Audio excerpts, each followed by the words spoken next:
Погружение в православную культуру через спорт. Именно таким получилось паломничество участников велопробега «Дорога к храму». Их маршрут пролегал через Нижегородскую область, республику Мариэл и завершился на территории нашей республики.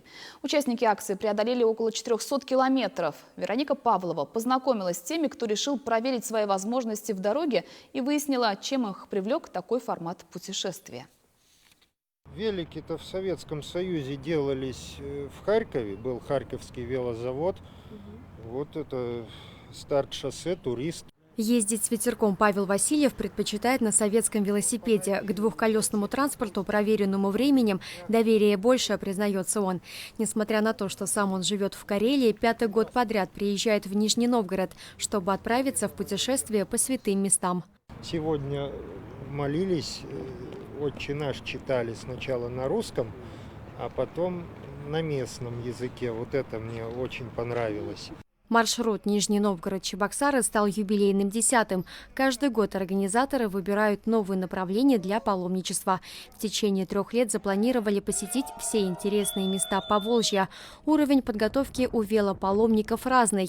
Есть среди них и профессиональные спортсмены. Если в среднем в день ребята преодолевают по 60-80 километров, то Константину Мишалкину пришлось поторопиться и установить свой рекорд. Я вместе со всеми стартанул из Нижнего, отъехал от них. Нужно было и в другом мероприятии поучаствовать. Поучаствовал, сел на велосипед и поехал. Примерно посчитали 220. Это за один день? Да, за один день. Но у многих ребят спортивной подготовки нет. Их всех объединила вера. Разный уровень выцерковления.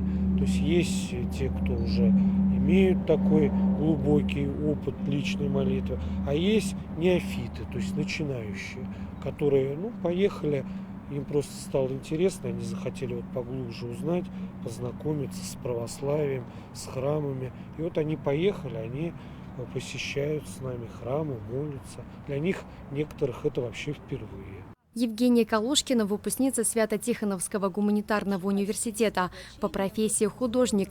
Ей нравится рассматривать старинные храмы и подмечать интересные детали. Вчера, допустим, посещали музей, здесь у вас там вышивка 19 века, очень понравилось. Свои туры велопаломники посвящают каким-либо знаменательным событиям. В этом году это 10-летие служения патриарха Кирилла. Путешественники уже обдумывают следующую поездку и рассчитывают, что к ним присоединится больше заинтересованных людей. Вероника Павлова, Никита Углев, Вести Чувашия.